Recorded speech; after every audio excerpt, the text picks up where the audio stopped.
Hi everyone, this week I'll be showing you how to transplant seedlings known as pricking out.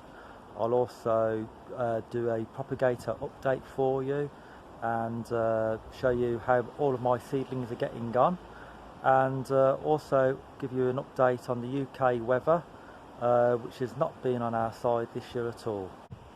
So the weather in the UK for the past week has been absolutely terrible. We've had lots of wind and heavy rain. We've had 2/3 of the month's rain falling in 36 hours.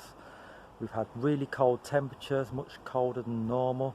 So we've had daytime highs of around 12 degrees centigrade or 54 Fahrenheit, and night temperatures down as low as 3 or 4 degrees, so around 40 Fahrenheit. So really not good for exotic plants, but on a positive note, we've had plenty of rain, and obviously that will help the growth of the plants when the heat comes back. So at the end of next week, temperatures are heading upwards, so they'll be going into the 20s or the 70s Fahrenheit. So hopefully it's going to be a real good year for growth. So because of the rough weather this week, I've had to temporarily abandon planting. You can see the bananas that I did plant last week on my last week's video are doing really well.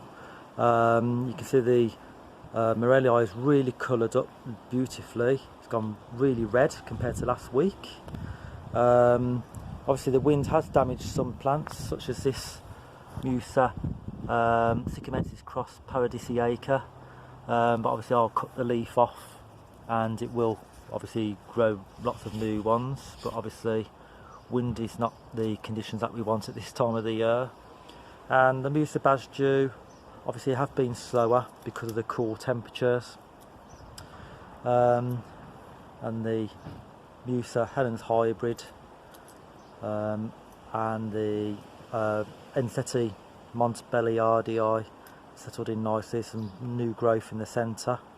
So yeah, lots of moisture in the ground, and once we have the heat from the end of next week onwards, they'll grow away lovely, and obviously I can continue getting the rest of my planting in, and I'm sure the garden will grow quite quick and make up for lost time.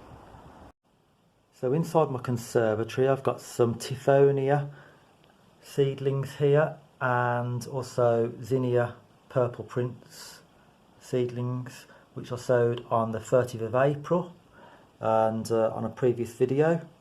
So obviously it's been way too cool and windy and wet to put them outside, and obviously they have been a bit slower than normal, but I'm sure by next week or the week after weather conditions will improve, and obviously the seedlings would have put on plenty of growth, and I can put them out in the final planting areas. So we've got various seedlings coming up here, so you can see we've got just the one Cleome arborea should come up. This is they've been a bit slow in here because of cooler temperatures, but the tree dahlias, the Dahlia imperialis cerulea, have done really well, as you can see. So it's definitely time to transplant these seedlings now. Okay, so I thought we'll head inside and have a look in my Vitapod propagator and just give you an update on what things are doing in here, my seedlings and my bulbs or tubers that I had previously earlier on in the year. So you can see my caladiums are doing quite well. They've been really slow this year, initially because I set the temperature too low at 23 degrees. It's now at 30 and things are speeding up quite a lot.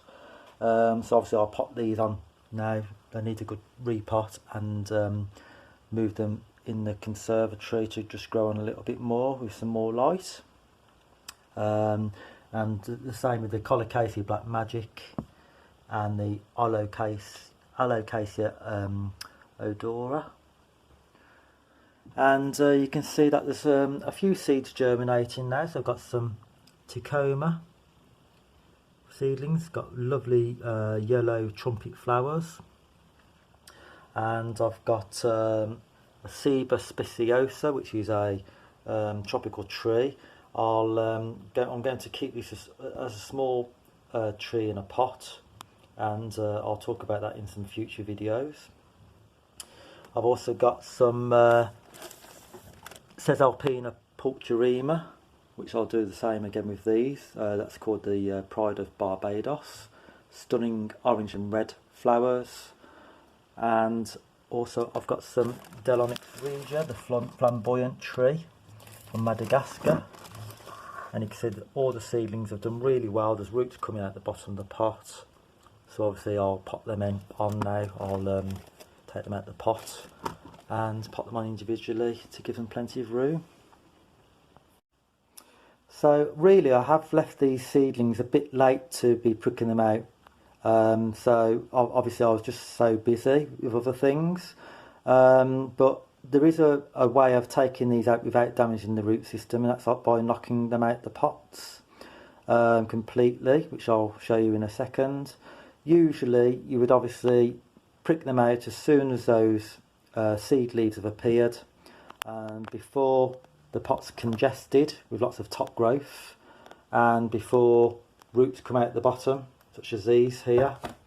So obviously you can get a dibber, a garden cane or something to actually prick them out of the compost, but obviously with these are very vigorous, so I'll completely knock them out the pot and carefully divide them. Whenever you prick out seedlings, never hold them by the stem, because if you snap the stem it will be dead forever, whereas if you snap the leaf off by accident, obviously it won't be dead and it can grow lots of new leaves. So it's always good practice to always handle them by the leaves and never the stem. Here we have some seedlings of Ceiba pentandra, and you can see the big heart-shaped leaves are the seed leaves.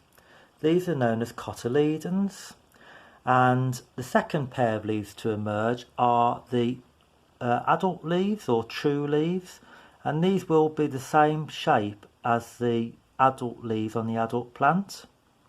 Once these are fully expanded, that's the perfect time to be pricking the seedlings out or transplanting them. So obviously for this particular seedling it's far too early to do it, so I'm going to leave it for another week or two before I transplant the seedlings of this. I'll pop them back in the propagator.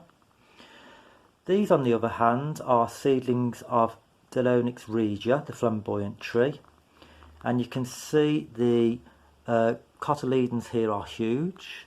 Cotyledons are normally round or oval in shape, and you can see here that the adult or true leaves are just starting to emerge, but on most of the seedlings here they are ready to be transplanted or pricked out now, because as you can see the adult or true leaves have emerged in the centre, they're fully expanded, and now is the perfect time to prick these out.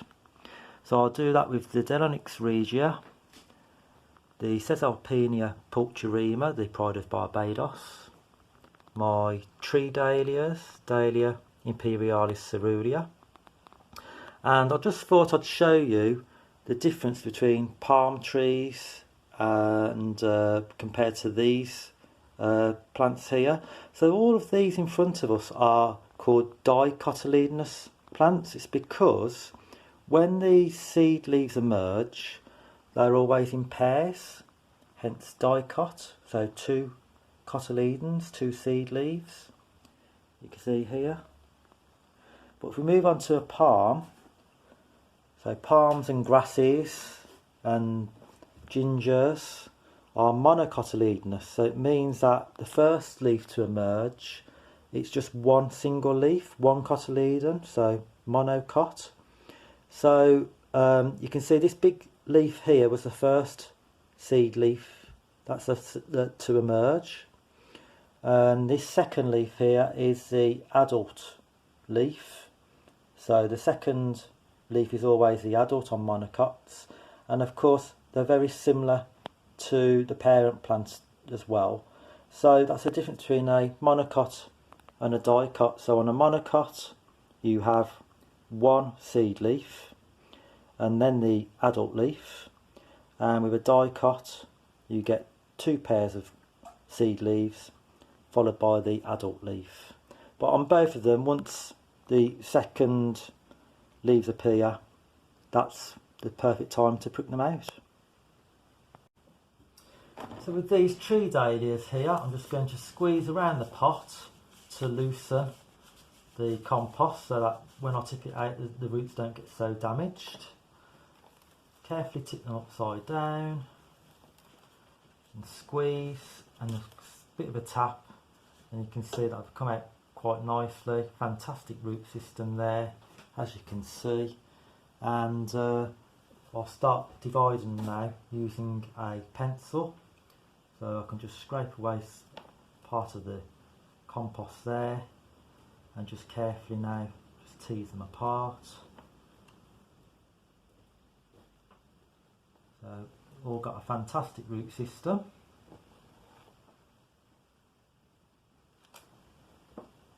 And then what I'll do now is I'll hold them by the leaf, like I said before, and I've got a 6-pack of cells filled with multi-purpose compost levelled off, and using a pencil as a dipper, go right to the bottom, make a hole obviously right in the centre, and make sure that those roots go right the way down inside, and you can actually bury them a little bit deeper than they were before, so burying a little bit of the stem, and by doing that it anchors it well in the compost, and it will also root along the stem.